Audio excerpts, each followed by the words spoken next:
করার মতো আসলে তেমন কিছুই নাই। তো হিস্টোরি ইভলিউশন বা হিস্টোরিক্যাল ডেটা, বিভিন্ন ডেটা এগুলোকে আমাদের মুখস্থ করার দরকার নেই। জাস্ট একটু আইডিয়া রাখতে হবে যে এই টেকনোলজির ব্যাকগ্রাউন্ডটা কখন থেকে শুরু হলো, বর্তমান অবস্থা কি, সামনে কি অবস্থা হতে পারে, এগুলো নিয়ে একটু আইডিয়া দেওয়ার জন্যই আমাদের এই হিস্টোরি অ্যান্ড ইভলিউশন ব্যাকগ্রাউন্ড এই পার্টটা একটু করতে হবে।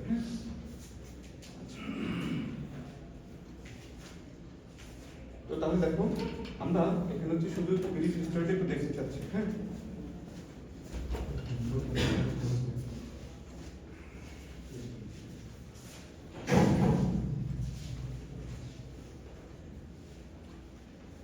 সবাই একটু দেখো তো,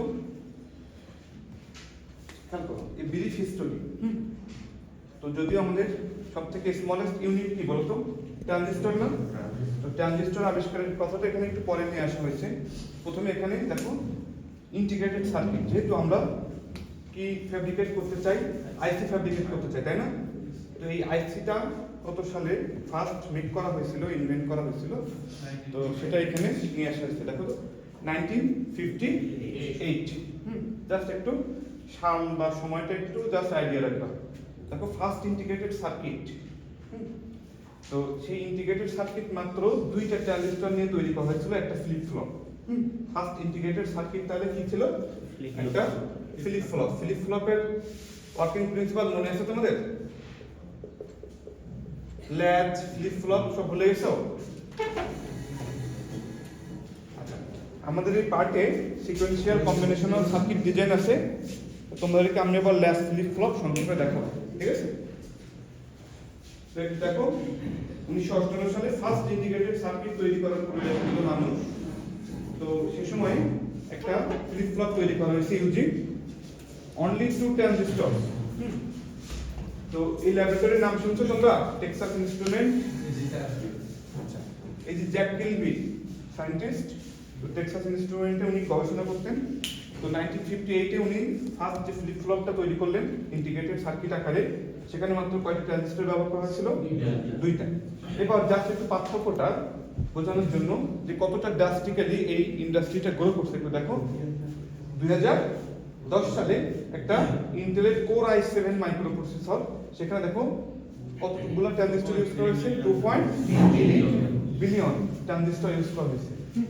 সে একটা 64 জিবি 64 জিবি একটা ফ্ল্যাশ মেমোরি, সেখানে 16 বিলিয়ন ট্রানজিস্টরকে ইন্টিগ্রেট করা হয়।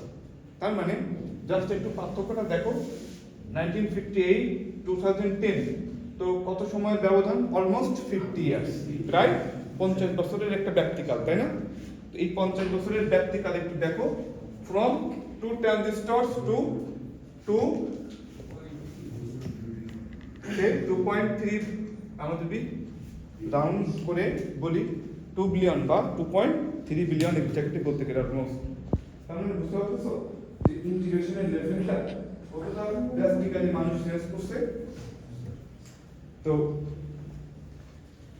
এটা একটু জাস্ট আইডিয়া রাখার জন্য। হ্যাঁ, আচ্ছা, যদিও 1958 এ আমাদের ফার্স্ট ইন্টিগ্রেটেড সার্কিট তৈরি হয়, বাট এটা ছিল জার্মেনিয়ামের উপর। কি দিয়ে তৈরি ছিল এটা? জার্মেনিয়াম। বাট আমরা যখন সিলিকন, আমরা যখন প্লানার টেকনোলজি, কি বললাম এটাকে আমরা? প্লানার টেকনোলজি, যেখানে কি হবে একটা প্লেন, একটা রেক্ট্যাঙ্গুলার স্ল্যাব বা সাবস্ট্রেটের উপরে আমাদের গ্রো হবে। এই টেকনোলজিটা আসলে হচ্ছে 1959।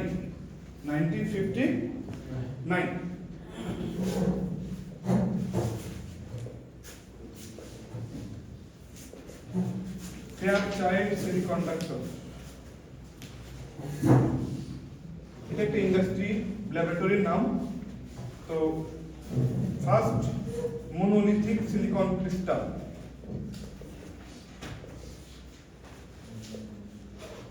বা মনোলিথিক সিলিকন আইসি, এটা ইনভেন্ট করেন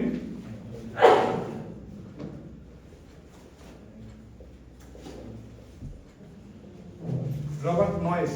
সংক্ষেপে একটু লিখে রাখতে পারবেন। দেখো 1958 এ যেটা তৈরি হয়েছিল সেটা জার্মেনিয়ামের উপরে ছিল, আর বর্তমানে মডার্ন যে প্লানার প্রসেস, হ্যাঁ, যেটা আমরা ইউজ করি, এটা কিন্তু বহু ফার্স্ট যে ইন্টিগ্রেটেড সার্কিট ওটার মধ্যে ছিল না, হ্যাঁ 1959 এ এখানে যেমন টেক্সাস ইনস্ট্রুমেন্ট ল্যাবরেটরির নাম, তো এই ইন্ডাস্ট্রি বা ল্যাবরেটরির নাম ছিল কি ফেয়ারচাইল্ড সেমিকন্ডাক্টর। তো এই যে ফার্স্ট মনোলিথিক সিলিকন আইসি, মনো মানে কি এক, তার মানে কি একটা মাত্র সিঙ্গেল সিলিকন ক্রিস্টালের উপরে আইসি ফার্স্ট কত সালে তৈরি হলো 1959। তো যিনি আর এটা ইন্ডিপেন্ডেন্টলি তৈরি করেছিলেন ইনভেন্ট করেছিলেন তার নাম হচ্ছে রবার্ট নয়েস। Robert noise. এগুলো তোমরা জাস্ট একটু হিস্টোরিয়ান রিভলিউশন লিখে ইন্টারনেটে সার্চ দিলে এগুলো তোমরা পেয়ে যাবা। আর এগুলা আপাতত মুখস্থ করতে হবে, মনে রাখতে হবে, আমাদের মতো একটু বেশি না, জাস্ট একটু আইডিয়া দিচ্ছি, শুনতে শুনতে দেখবা তোমাদের এই জিনিসগুলো মুখস্থ হয়ে যাবে। হ্যাঁ, তো একটু তাহলে দেখো এখানে মাত্র দুইটা ট্রানজিস্টরকে ইন্টিগ্রেট করা হয়েছিল, আর এই যে একটা ফ্ল্যাশ মেমোরি, হ্যাঁ, বা আমাদের মডার্ন যে প্রসেসরগুলো, তো এটা তো দেখে ভেবে বোঝা যাচ্ছে না যে তুমি জুম ইন করতে থাকো এটার মধ্যে মিলিয়নস অফ ট্রানজিস্টর। হ্যাঁ, দেখো আসো আসো।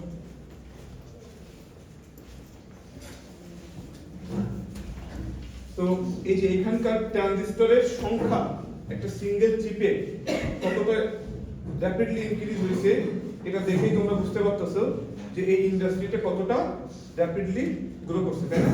একটু দেখো কি বলছে, growth rate 53% compound annual growth rate over 50 years. দেখো গত 50 বছর ধরে, তারও বেশি সময় ধরে বাৎসরিক 53% কম্পাউন্ড ইন্টারেস্ট রেট। আমরা ওই যে ছোটকালে পড়তাম না কম্পাউন্ড ইন্টারেস্ট, তারপর লিনিয়ার ইন্টারেস্ট, এই যে সরল মুনাফা, চক্রবৃদ্ধি মুনাফা, এরকম।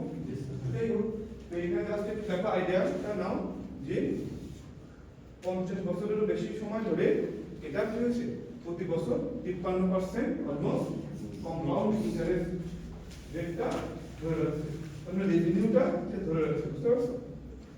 তার মানে পরের লাইনে দেখো তাহলে বুঝতে পারবা, no other technology has grown so fast so long. তার মানে কি এতটা র‍্যাপিডলি এবং এতটা লং টাইম ধরে আবার এই ইনক্রিমেন্টটা সাস্টেইন করাটা খুবই কিন্তু টাফ। মানব সভ্যতার ইতিহাসে কোনো ইন্ডাস্ট্রি এতটা র‍্যাপিডলি গ্রো করে নাই এবং এই গ্রোথ রেট এতটা লম্বা সময় ধরে সাস্টেইন করেও রাখতে পারেনি। এটা একটু মাথায় রাখবে। তো এই যে দেখো কিভাবে সম্ভব হলো এতটা ফাস্ট গ্রোয়িং সাথে এতটা লং টাইম ধরে আবার সেই গ্রোয়িংটাকে ধরে রাখা, এটা কিন্তু পসিবল হচ্ছে একটাই মাত্র কারণে, সেটা দেখো এই যে মিনিয়েচারাইজেশন অফ ট্রানজিস্টর। সায়েন্টিস্টরা দেখো কন্টিনিউয়াসলি গবেষণা করে যাচ্ছে যে ট্রানজিস্টরকে কিভাবে আমরা আরো ছোট থেকে আরো ছোট করে ফেলতে পারি। হ্যাঁ, এটাকে আমরা কি বলছি, ডিভাইস মিনিয়েচারাইজেশন। ডিভাইস মিনিয়েচারাইজেশন অর্থাৎ ডিভাইসকে ক্ষুদ্র থেকে আরো ক্ষুদ্রতর করতে পারে। তো ডিভাইস মিনিয়েচারাইজেশন করতে পারলে কি হবে, আচ্ছা দেখো তো এই যে ডিভাইসের মিনিয়েচারাইজেশন হচ্ছে, এটা আমরা কি দিয়ে প্রকাশ করি, দেখো সোর্স আর ড্রেন এদের মধ্যে এই যে দূরত্ব, যেখানে চ্যানেল তৈরি হয়, একে একটা সুন্দর প্যারামিটার আমরা নামকরণ করি। তোমাদেরকে বলছি এটার নাম, বলছি এটার নাম দেখো গেট লেন্থ, চ্যানেল লেন্থ, এগুলো বলছি না তোমাদেরকে? আসো আসো, এগুলো কি বলছি তোমাদেরকে? এটা অনেকগুলো নাম আছে, নামগুলো একটু লিখে নাও তো তোমরা আগে যদি লিখে না থাকো। গেট লেন্থ, চ্যানেল লেন্থ, এটাকে আরো সুন্দর সুন্দর নাম আছে, ফিচার সাইজ,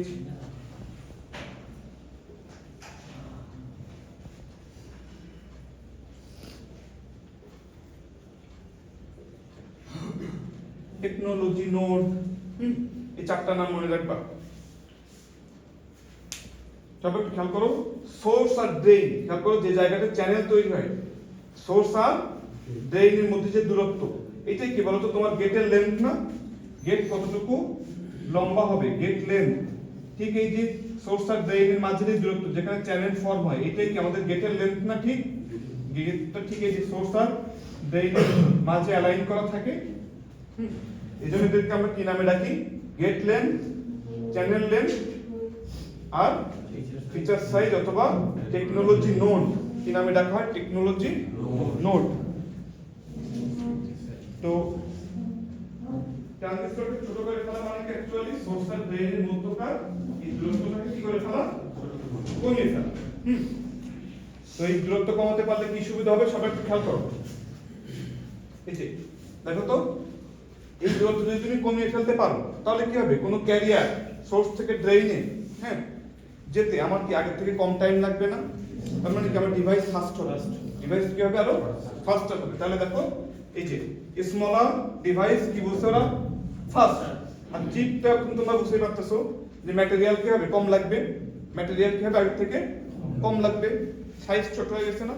তো যে কোনো ম্যাটেরিয়াল কি হবে? কাঁচামাল কম লাগবে না আমাদের প্রতিটি ট্রানজিস্টর তৈরিতে, তাই কি না? আরো কি সুবিধা? মাস প্রোডাকশন করা যাবে। মাস প্রোডাকশন তোমরা জানো যে একটা জিনিস একটা তৈরি করা আর একসাথে অনেকগুলো তৈরি করলে কি হয়? পার ইউনিট প্রতিটা প্রোডাকশন কস্ট কিন্তু অনেক কমে যায়। তো তাহলে গেল ফাস্ট হবে, চিপ হবে, চিপার হবে, একটা কি বলছে? লোয়ার ইন পাওয়ার। এটা তো খুবই সিম্পলি আমরা বুঝতে পারছি যে একটা বড় ডিভাইস, বাল্কি ডিভাইস যতটা পাওয়ার কনজিউম করবে, অবভিয়াসলি একটা ছোট্ট ডিভাইস তার থেকে কম পাওয়ার কনজিউম করে রান করবে, তাই না? তাহলে কি হবে? মোর পাওয়ার এফিশিয়েন্ট। হ্যাঁ, তো এই সকল কারণেই আমাদের এটা সম্ভব হয়েছে যে 1958 সালে যেখানে একটা সিঙ্গেল ক্রিস্টালে মাত্র কয়টা ট্রানজিস্টর? দুইটা। তো এখন সেটাকে আমরা বিলিয়নস চলে গেছি, আমরা মিলিয়নস ছেড়ে আমরা কোথায় চলে গেছি? বিলিয়নসে চলে গেছি। তার মানে এটা কিভাবে পসিবল হলো? এই যে ডিভাইস মিনিয়েচারাইজেশন বা ট্রানজিস্টরকে আমরা যে মিনিয়েচারাইজ করে ফেলতে পারছি এটার কারণে। তো দেখো, তুমি না হয় ফাস্ট, না হয় আমি ছেড়ে দিলাম যে ফাস্ট খুব একটা দরকার নাই, বা আমি চিপ আর এটাও আমি ছেড়ে দিলাম, কিন্তু দেখো এইটা হচ্ছে সবথেকে ইম্পর্টেন্ট। এইটার কারণে তুমি এদেরকে কি করতে পারছো? এতটা হাই ডেনসিটিতে ফ্যাব্রিকেট করতে পারছো। কেন বলো তো?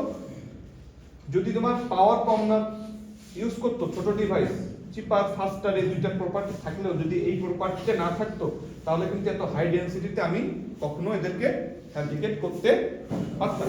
কেন বলো তো? কেউ বলতে পারবা? একটু আইডিয়া করো তো, পাওয়ারের রেসপেক্টে কিছু বলতে পারবা? একটা কথা, হিট জেনারেট বেশি হবে, তাই না? কারণ কি খেয়াল করো, এই যে দেখো, এই যে একটা ফোন সে এর মধ্যে তোমার যে আইসিটা আছে বা মেইন যে প্রসেসরটা সেটা কি খুব ছোট্ট না এরকম? তো ওর মধ্যে millions of transistor, millions of transistor. এখন কল্পনা করো যে একটা ডিভাইস, আমি একটু অনেক ছোট্ট একটা পাওয়ার দিয়ে তোমাদেরকে एग्जांपल দিচ্ছি। সে 1 পিকোওয়াট, 1 পিকোওয়াট মানে কত বলো তো? 12 10 to the power minus 12 watt. এখন তুমি ভাবতেছো একটা সিঙ্গেল ট্রানজিস্টর তার পাওয়ার রেটিং কত? 1 পিকোওয়াট, অর্থাৎ কি সে 1 পিকোওয়াট পাওয়ার ইউজ করে রান করবে। সে ধরে নাও, জাস্ট আমি কিন্তু উদাহরণ দিচ্ছি, একদম র্যান্ডম এক্সাম্পল দিচ্ছি বোঝানোর জন্য। এখন একটা ডিভাইসের কথা চিন্তা করলে তুমি তো খুবই হ্যাপি যে এটা তো কোনো পাওয়ারই না, সেটা এমনিতে ডিসিশন করতেছে, এরকম মনে হচ্ছে না? এইবার জাস্ট তুমি একটা সিঙ্গেল চিপের উপরে তুমি কল্পনা করে নাও সেখানে অল্প করেই ধরো 1 বিলিয়ন ট্রানজিস্টর আছে। কত? 1 বিলিয়ন ট্রানজিস্টর আছে। এইবার এই 1 বিলিয়ন ট্রানজিস্টর যদি সবাই 1 পিকোওয়াট করে পাওয়ার ডিসিপেট করে, তাহলে এটার সাথে এটা গুণ করে তখন কি আর এই যে পাওয়ারের যে ম্যাপ ভ্যালুটা সেটা কি তুমি আর ইগনোর করতে পারবা? ক্যান ইউ ইমাজিন যে ছোট্ট ওই যে তোমার চিপটা বা আইসিটা কতটা হিট জেনারেট করবে? তাহলে তুমি 5 মিনিট ফোন রান করাচ্ছ, কি হয়ে যাচ্ছে?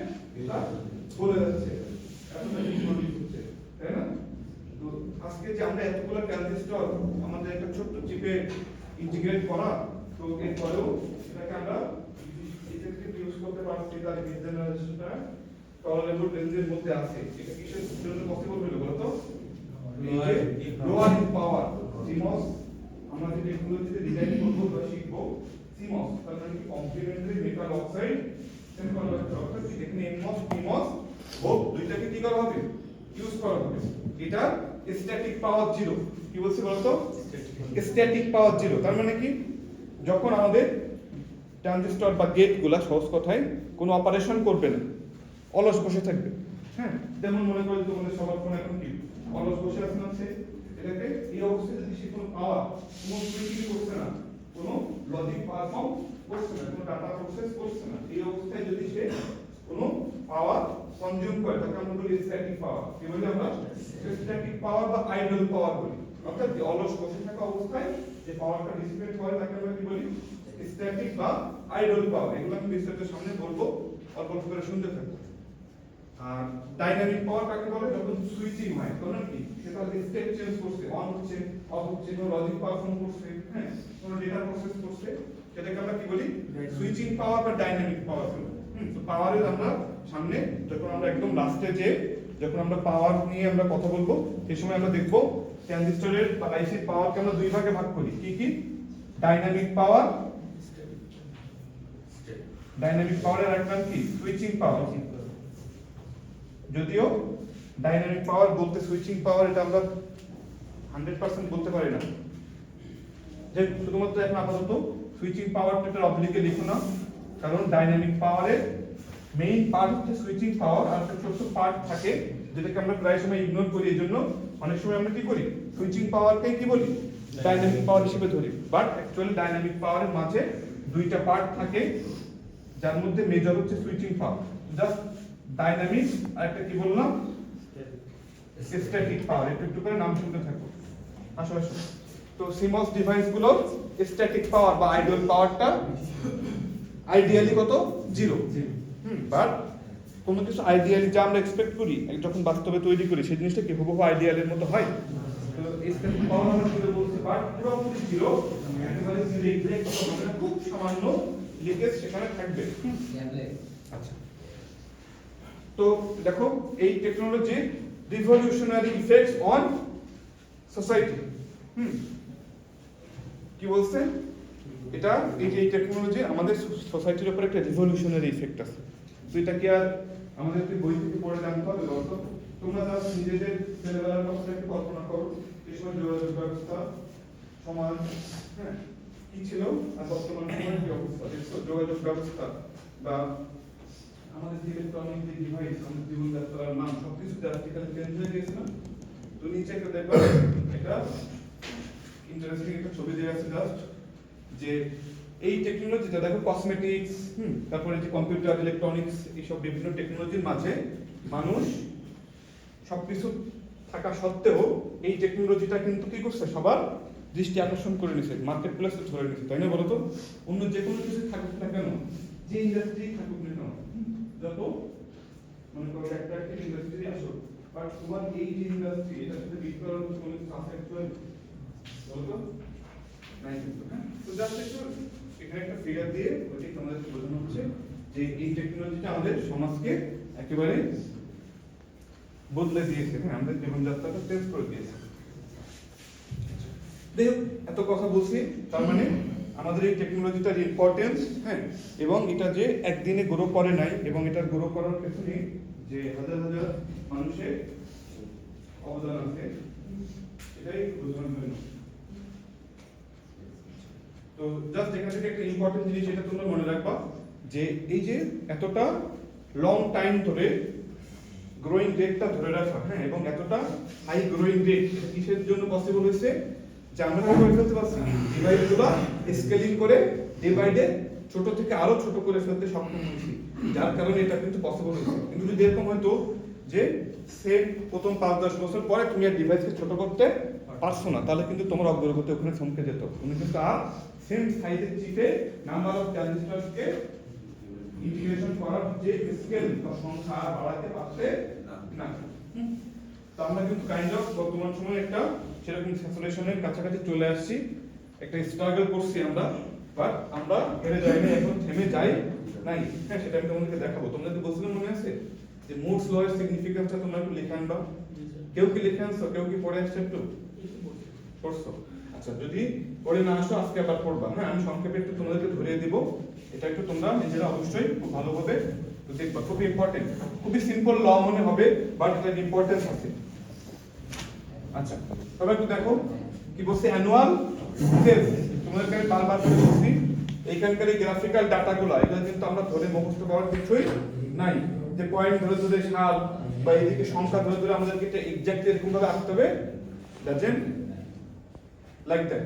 তোমরা কি করবা, জাস্ট এটা আইডিয়া দেওয়ার জন্য হিস্টোরি ইভলিউশন সম্পর্কে এটা একটু আমাদেরকে একটা ব্রিফ একটা কি দিবে, আইডিয়া দিবে, আমরা একটা কনসেপ্ট পাবো। তোমরা জাস্ট ফ্রি হ্যান্ড ড্রয়িং করতে পারো। তো আমি সচরাচর এগুলোকে পরীক্ষায় কখনো দিই না, দিবও না, বুঝতে পারছো? তো এগুলো মুখস্থ জিনিস বা ইনফরমেটিভ জিনিস এগুলো আমরা আনবো না সচরাচর। তবে তাই বলে যে এগুলো আমরা দেখবো না, লাগবে না এমনও না। জাস্ট একটা জিনিস যে 5 নাকি 500 একটা আইডিয়া থাকা ভালো না আমাদের, যেহেতু আমরা এই ডোমেইনের মানুষ।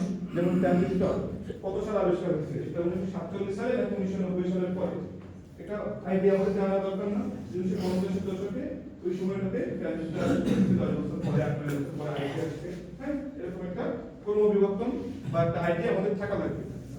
জাস্ট সেরকম কিছু ইনটিউটিভ আইডিয়া দেওয়ার জন্য তোমাদেরকে এটা দেখানো। সবাই একটু খেয়াল করো তো, যে কোনো প্লট বা গ্রাফ রিড করতে গেলে আগে আমরা কোন দিকে তাকাই?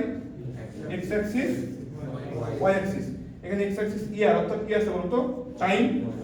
আর ওয়াই অ্যাক্সিস কি আছে দেখতে পাচ্ছ তোমরা? Global semiconductor billings, billions of US dollar. Y অ্যাক্সিসে কোন ইউনিট আছে? US dollar billion.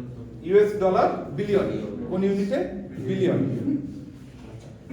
অর্থাৎ সেমিকন্ডাক্টর টেকনোলজিতে যে পরিমাণ বিল অর্থাৎ কি ইনভেস্ট করা হয়েছে ইউএস ডলার বিলিয়নে, আর এক্স অ্যাক্সিসে কি আছে?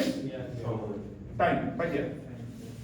এবার জাস্ট একটু দেখো, এরকম কয়েকটা একটা দুটো পয়েন্ট নিয়ে তোমরা এভাবে দেখতে শিখবা। খেয়াল করো তো 1984 সেখানে এটা 0 আর 50 এর মাঝামাঝি, অর্থাৎ কি 25 বিলিয়ন ইউএস ডলার সেমিকন্ডাক্টর ইন্ডাস্ট্রির পেছনে আমরা ইনভেস্ট করছি বা সেমিকন্ডাক্টর টেকনোলজির পেছনে ব্যয় করছি আমরা। খেয়াল করছো?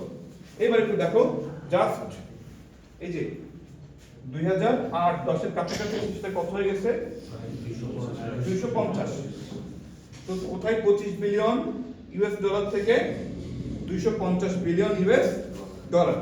তো যদি এর মাঝে আবার একই সাথে একই রেটে যে সবসময় সে বাড়ছে এমন না, কোনো কোনো এয়ারে কি হয়েছে, ওই যে দেখা যাচ্ছে বিভিন্ন রাজনৈতিক প্রেক্ষাপট বা বিভিন্ন কারণে কি হয়েছে বলতো, ওই যে ডিভাইস মিনিয়েচারাইজেশনের যে ধারাটা এটা একই রেটে মানুষ বজায় রাখতে পারেনি, সেই সময় কি হয়েছে আবার একটু ডাউন হয়েছে। বাট আলটিমেটলি কি হয়েছে বলতো?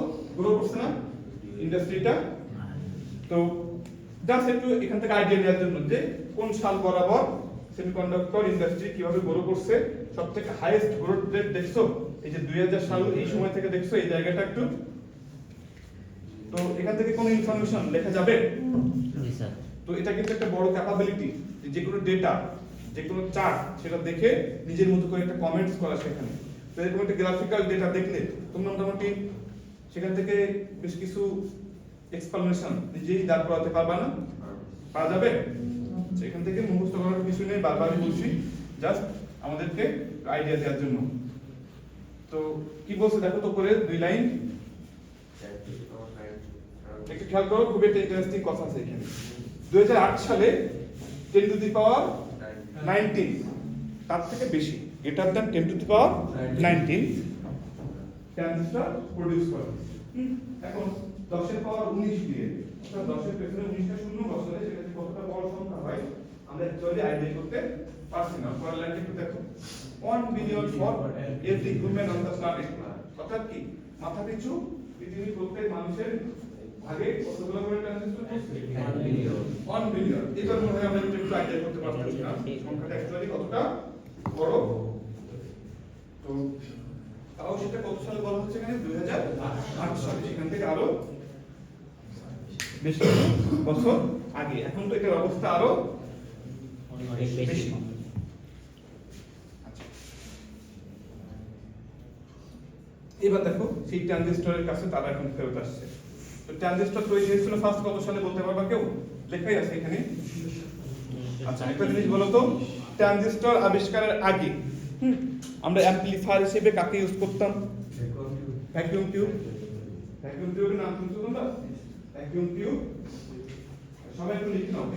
ভ্যাকুয়াম টিউবের ওয়ার্কিং প্রিন্সিপাল তো সবাই পড়বা। এটা তো তোমাদের অ্যানালগ ইলেকট্রনিক্স একটু দেখানোর কথা বা বলার কথা। কি বললাম বলো তো?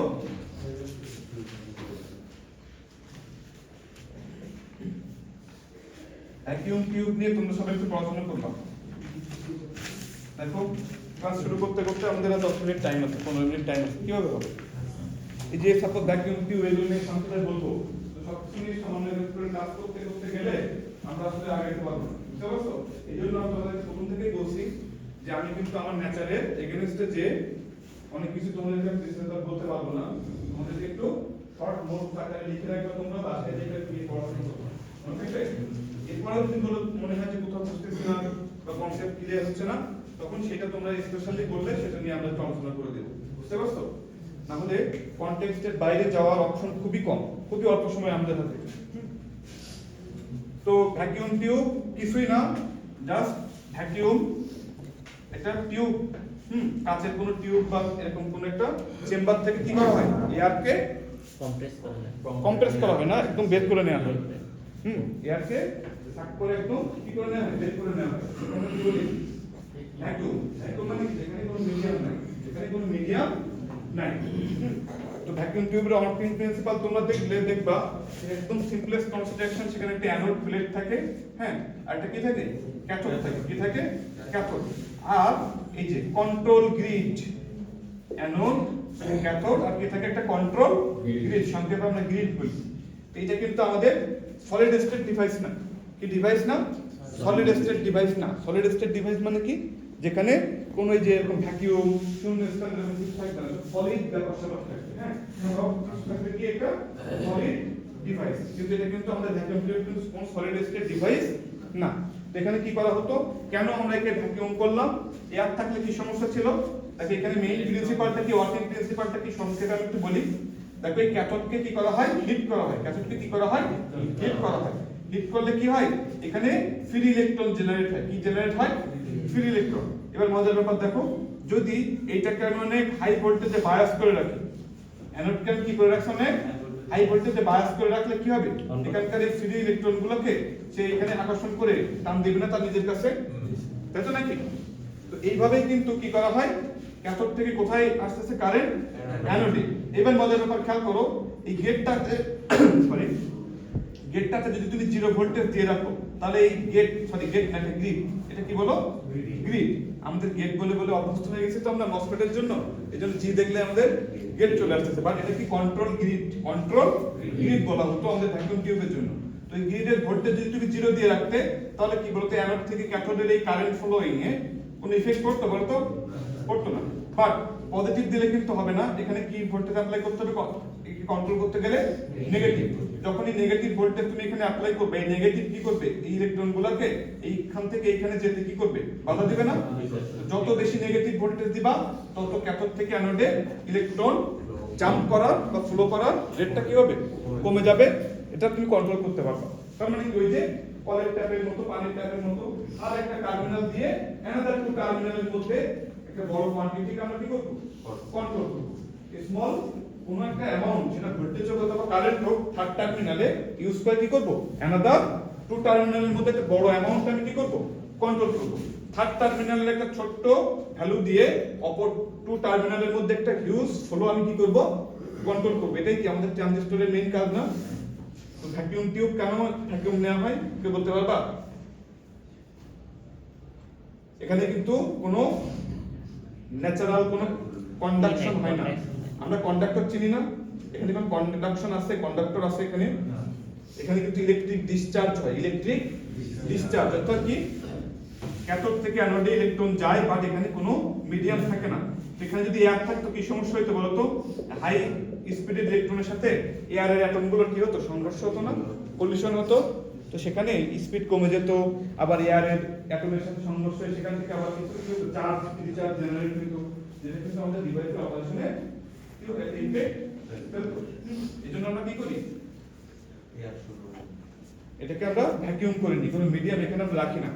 তো যাই হোক, কি বলছে, vacuum tube ruled in first half of 20th century, অর্থাৎ কি 20 শতাব্দীর প্রথম অর্ধ শতক পর্যন্ত কে রাজত্ব করছে ইলেকট্রনিক্স এর জগতে, ভ্যাকুয়াম টিউব।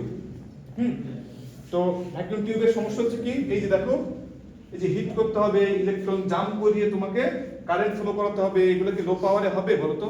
হাই পাওয়ারের জিনিসপত্র না এগুলা। এই জন্য কি বলা হচ্ছে, এগুলো কেমন ছিল, লার্জ, সাইজে তো বড় ছিল, বুঝতে পারতেছো। একটা টিউব থাকবে যেখানে মিডিয়াম ফ্রি, তাহলে এটা বুঝতে পারতেছো লার্জ, এক্সপেন্সিভ এবং কি হবে, পাওয়ার হ্যান্ডি, আনরিলায়েবল, তাই না? তাহলে মেইন সমস্যা কি ছিল, বাল্কি, পাওয়ার হ্যান্ডি, আনরিলায়েবল। এই কথাগুলো কি মনে থাকবে আমাদের? শুধু একদম যে অন্ধের মতো মুখস্থ করবো তাও না, ওয়ার্কিং প্রিন্সিপাল জানতে হবে প্রত্যেকটা জিনিসের কি ছিল, আর আমরা ইমপ্রুভ করে কি আনলাম, সামনে কি হতে যাচ্ছে, এগুলো সম্পর্কে আমাদেরকে জানতে হবে, ঠিক আছে? তাহলে আমরা ইন্টারেস্ট পাবো। ক্লিয়ার সবাই? তো ভ্যাকুয়াম টিউবের ওয়ার্কিং প্রিন্সিপাল অলরেডি আমি বলে ফেলছি, খুব সামান্য করে। তো যাই হোক, তো এই ভ্যাকুয়াম টিউবের থেকে আমরা দেখো ফার্স্ট সলিড স্টেট এরা, অর্থাৎ কি সলিড স্টেটের যুগে প্রবেশ করছে আস্তে আস্তে। কত সালে? 1947। ফার্স্ট পয়েন্ট কন্টাক্ট টাইপের ট্রানজিস্টর তৈরি করা হয় যুক্তরাষ্ট্রের বেল ল্যাবরেটরিতে। দুজন বিজ্ঞানী, দেখো, জন বার্ডিন এন্ড ওয়াল্টার ব্রাটিন। সবাই খেয়াল করবা, এটা কিন্তু পয়েন্ট কন্টাক্ট টাইপের ট্রানজিস্টর ছিল। তো চাইলে তোমরা একটু এটাও একটু দেখবা, যারা ভালোভাবে একটু লার্ন করতে চাচ্ছ এই ডোমেইনটা, তারা সংক্ষেপে একটু লিখে রাখো পয়েন্ট কন্টাক্ট টাইপের ট্রানজিস্টর, সেটা কেমন ছিল, এটা ওয়ার্কিং প্রিন্সিপাল খুব সংক্ষেপে একটু দেখে নিবা। মনে থাকবে? একদম ফার্স্ট ট্রানজিস্টর কিন্তু বিজেটি ছিল না, কি ছিল? পয়েন্ট কন্টাক্ট ট্রানজিস্টর, যেখানে কি করা হতো, একটা মনোলিথিক ক্রিস্টালের উপরে খুব কাছাকাছি দুইটা মেটাল কন্টাক্ট বসানো হতো। এখানে কিন্তু আলাদাভাবে কোনো বেস টার্মিনাল ছিল না, আলাদাভাবে কি ছিল না, কোনো বেস টার্মিনাল ছিল না। কি বলছি? একটা মাত্র মনোলিথিক একটা ক্রিস্টাল, তার উপরে কি করা হতো, খুব কাছাকাছি ন্যানোমিটার মিলিমিটার রেঞ্জের দূরত্বে খুব কাছাকাছি কি করা হতো, দুইটা মেটাল কন্টাক্ট, দুইটা মেটাল কন্টাক্ট, একটা মেটাল কন্টাক্ট খুব শার্প, একটা লাইট, একটা খুব শার্প, একটা লাইট। শার্পটা হচ্ছে এমিটার, যেটা লাইটলি কন্টাক্ট করতে হয় সেটাকে আমরা কি বলতাম, কালেক্টর। হ্যাঁ, আর এখানে কিন্তু বেস হিসেবে এই বডিটাই বেস হিসেবে কাজ করবে। এই বডি ইটসেলফ বেস, আলাদাভাবে কিন্তু কোনো বেস টার্মিনাল ছিল না। ফার্স্ট থ্রি টার্মিনাল বা বেস থার্ড টার্মিনাল আমরা ইন্ট্রোডিউস করছি কোথায়, BJD, bipolar junction transistor. BJD আবিষ্কার হয়েছে কত সালে বলতে পারবা? 1948, এক বছর পরেই 1948।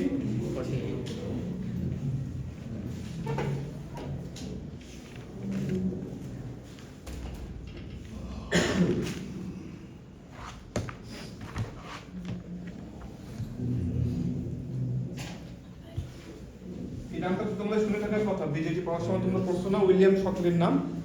বিজেটি আবিষ্কার করেন কে? উইলিয়াম শকলি, 1948। মনে থাকবে? তো দেখো, এনাদের এই যে এই দুইজন এবং উইলিয়াম শকলি, এই তিনজনই একসাথে 1956 এ নোবেল পুরস্কার ঘোষিত হন। নোবেল পুরস্কারে নোবেল লরিয়েটে তারা উন্নীত হন। তো ট্রানজিস্টর একটা খুবই ইম্পর্টেন্ট আবিষ্কার। এটার আবিষ্কারী আমাদের ওই যে পুরাতন দিনের টেলিভিশন গুলো, রেডিও গুলো দেখছো কত বড় বড় ছিল, ইলেকট্রনিক ডিভাইস ছিল এরকম ঘরের মতো অনেক বড় বড়, ঠিক আছে? জাস্ট আমরা কি ডিসক্লোজ করে শুনতে পাচ্ছি, ট্রানজিস্টর। এবং এটাই হচ্ছে আমাদের মানব সভ্যতার ইতিহাসে সবথেকে ইম্পর্টেন্ট আবিষ্কার করলেও খুব একটা বেশি অত্যুক্তি করা হয় না। এই একটা জিনিস আবিষ্কার পর থেকে, এই যে 1950 এর পর থেকে পৃথিবীর চেহারা কিন্তু মানব সভ্যতার ইতিহাস ড্রাস্টিক্যালি চেঞ্জ হয়ে গেছে। এটা মনে রাখবে তোমরা। তো ট্রানজিস্টরের টাইপ বিজেটি আর কি মসফেট। তো বিজেটি গুলো হচ্ছে কি current control device, bipolar device, বলছি না? আচ্ছা, তো খুব সামান্য একটা বেস কারেন্ট এমিটার আর কালেক্টরের মধ্যকার হাই কারেন্টটাকে কি করে, কন্ট্রোল করে। তো বেস কারেন্ট, যেহেতু কারেন্ট ক্যারিং একটা বেস থাকে, টার্মিনাল থাকে, এই জন্য কি হয়, প্যাকেজিং ডেনসিটিটাকে লিমিট করে দেয় না সে। আমি কি হাই প্যাকেজে ডেনসিটিতে প্যাকেজিং করতে পারবো? কেন বলতো? প্রত্যেকটা ট্রানজিস্টরের বেস দিয়ে কারেন্ট ফ্লো হয়, প্রত্যেকটা বেসকে আলাদাভাবে ট্র্যাক করতে হবে। এটা কি ইজি নাকি টাফ? অনেক টাফ না? এই জন্য আমরা মসফেটের কাছে এসে দেখতে পাচ্ছি কি ভোল্টেজ কন্ট্রোল ডিভাইস। তো গেটে খুব সামান্য ভোল্টেজ দিয়ে আমরা কি করতে পারি, ডিভাইসকে আমরা কন্ট্রোল করতে পারি। এটা ভোল্টেজ কন্ট্রোল ডিভাইস এবং অবভিয়াসলি ইউনিপোলার ডিভাইস। তো এই জন্য দেখো এটা হাই পাওয়ার লো পাওয়ার ডিভাইস, এর জন্য কি করে এটাকে অনেক হাই ডেনসিটিতে আমরা কি করতে পারি, ইন্টিগ্রেট করতে পারি।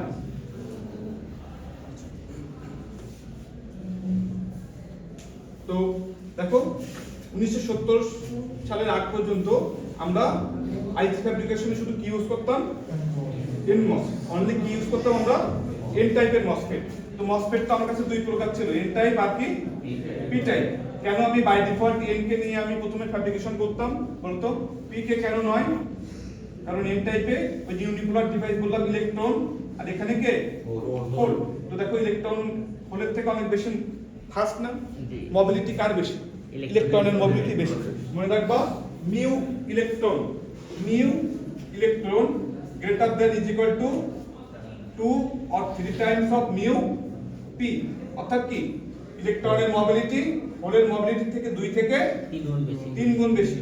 ইলেকট্রনের মোবিলিটি হোলের মোবিলিটি থেকে 2 থেকে 3 গুণ। 2 আর 3 এর মাঝামাঝি যে কোনো একটা কিছু হতে পারে। এটা হচ্ছে ফ্যাব্রিকেশন প্রসেস, টেকনোলজি অনেক কিছুর উপর ডিপেন্ড করবে। আচ্ছা, তো দেখো কিন্তু জাস্ট 1980 দেখো 1980 পর থেকে এখনো পর্যন্ত আমরা কোন টেকনোলজিতে আছি, সিমস, যেখানে শুধু এন ইউজ করব না, শুধু পিও ইউজ করব না, বোথ এন এবং পি দুইটাকেই একসাথে ইউজ করব, যাকে আমরা কি বলবো complementary metal oxide semiconductor technology. মনে থাকবে কেন এটাকে আমরা এরকম ভাবে করছি?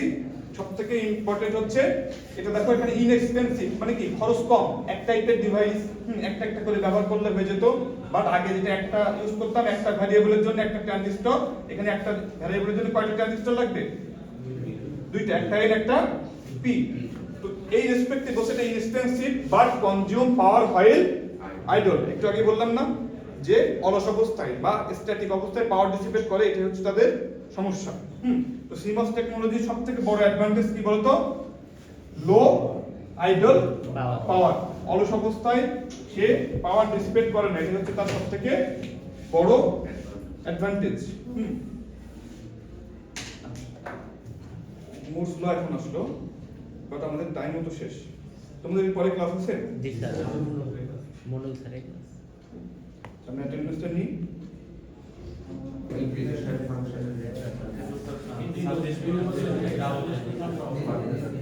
আচ্ছা সবাই একটু খেয়াল করো, এটা কিন্তু খুবই ইম্পর্টেন্ট।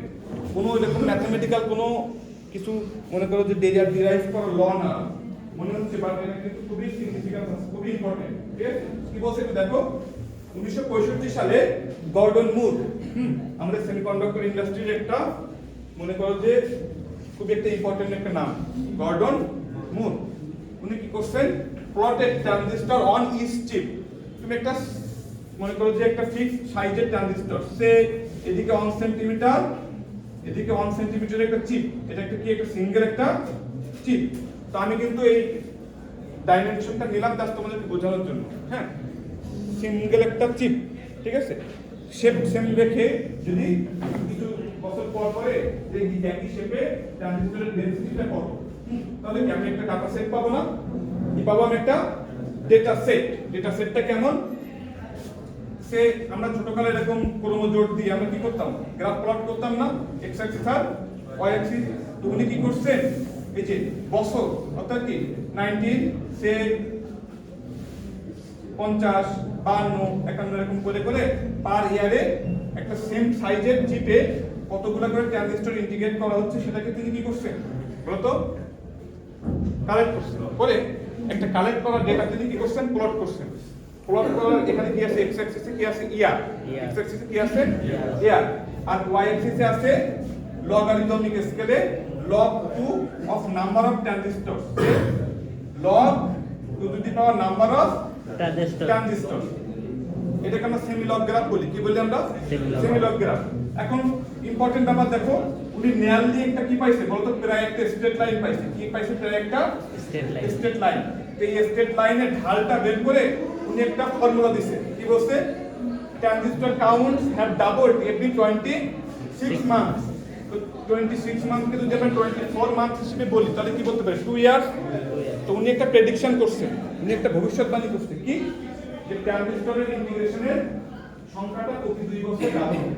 কি বলছে ট্রানজিস্টর ইন্টিগ্রেশনে সংখ্যাটা বা স্কেলটা প্রতি 2 বছরে কি হয় ডাবল হয়, অলমোস্ট 2 ইয়ার্স। হ্যাঁ, কেউ যদি 2 বছর বলতে চাও বলবা কোনো সমস্যা নেই, আর এক্সাক্ট কেউ যদি 26 মান্থ বলতে চাও এটাও বলবা কোনো সমস্যা নেই।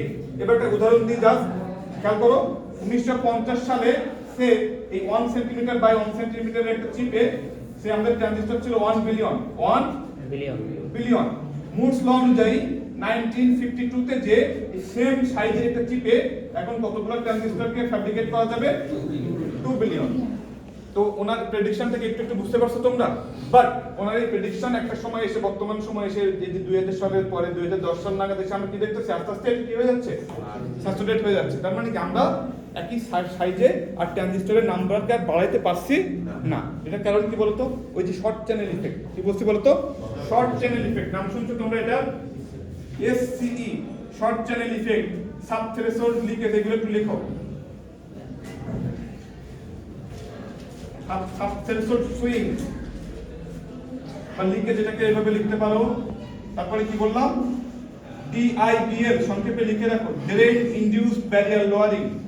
ছাত্র চলে আসলে একটু বলবা আমাকে। হ্যাঁ, ড্রেন ইনডিউসড ব্যারিয়ার লোয়ারিং, এই জিনিসগুলা এখানে দেখা দেয়। শর্ট চ্যানেল ইফেক্ট মানে কি? এই যে দেখো, এই যে চ্যানেল লেন্থকে ছোট করতে করতে এমন একটা জায়গায় এসে আমরা পৌঁছাইছি, ওটাকে আর আমরা ছোট করতে পারছি না। তখন কি হয় বলতো? টানেলিং হয়। একটা জায়গা থেকে ক্যারিয়ার আমার কন্ট্রোলের বাইরে যে আরেক জায়গায় চলে যায়। বিভিন্ন ধরনের ঝামেলা ঘটে যেটা আমরা কন্ট্রোল করতে পারছি না। তাহলে বলতো ট্রানজিস্টরকে ছোট না করতে পারলে মুরস ল ভ্যালিড থাকবে? মুরস ল ভ্যালিড থাকবে না।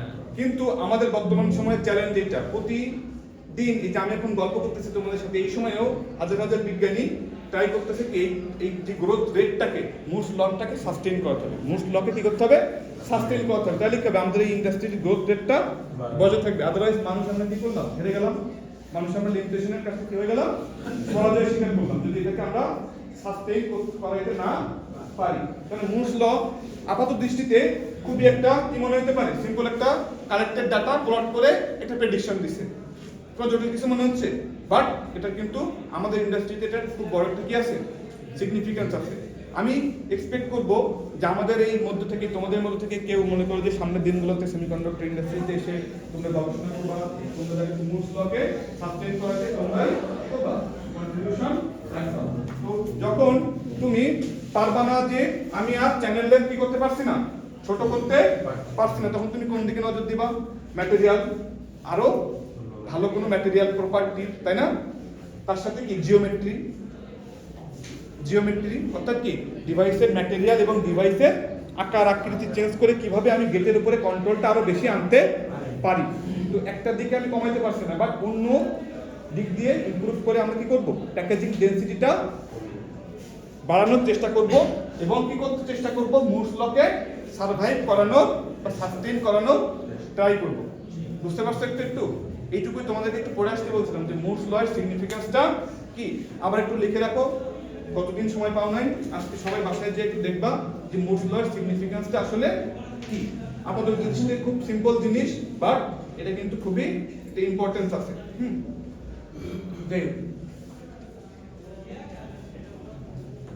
আচ্ছা, তো তোমাদেরকে আমি গ্রাফ রিড করা শেখাইছি না? তো সবাই দেখো, এই যে 10, 11 এবং 12 নম্বর পেজে তিনটা যে গ্রাফ আছে, এই গ্রাফিক্যাল ডেটাটা তোমরা একটু নিজেরা দেখে ইন্টারপ্রিট করার চেষ্টা করবা। পাওয়া যাবে? আচ্ছা, তো নেক্সট দিন আমি নতুন টপিক শুরু করব। তোমাদের এই তিনটে গ্রাফ থেকে কোন কিছু উদ্ধার করতে না পারো, মনে করো যে একেবারে আমার মাথা বুঝে যাচ্ছে, আমাকে বলবা, আমি বুঝে নেব। পাওয়া যাবে? তো যাই হোক, আরেকটা ক্লাস আমাদের এই যে এরকম থিওরিটিক্যাল জিনিসপত্র আসবে, বাট এরপর থেকে আমরা আবার টেকনিক্যাল জিনিসপত্রে চলে যাব। ঠিক আছে?